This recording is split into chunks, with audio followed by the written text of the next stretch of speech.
Hello आपी, कैसी हैं आप? मैं तो ठीक हूँ, लेकिन ये क्या हेलो? बड़ों को सलाम करते हैं। अच्छा जी, अस्सलाम वालेकुम बड़ी आपा जी। अब ठीक है, अब खुश हैं आप? एक तो तुम्हारी आदत अभी तक नहीं गई बाल की खाल उतारने वाली, और तुम लाहौर में रहती हो, इसी चीज का ख्याल कर लो। आपी, वो आदत ही क्या जो बदल जाए। और वैसे ये लाहौर कहाँ से आ गया बीच में? जब से लाहौर आए हो तुमने पूछा ही नहीं। मैंने सोचा आज मैं ही फोन कर लूं। आपी, मैं आने का सोच ही रही थी, इनफैक्ट कॉल करने वाली थी आपको।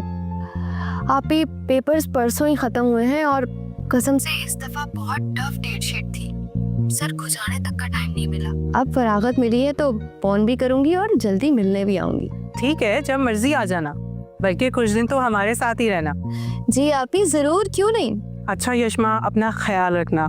अल्लाह हाफिज। खुदा हाफिज आपी।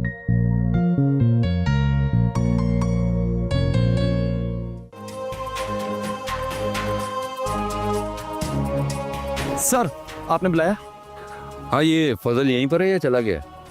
जी, वो चला गया। सर, इस बेचारे पे बहुत जुल्म हुआ है। गांव के वडेरों ने फिकवा दिया था।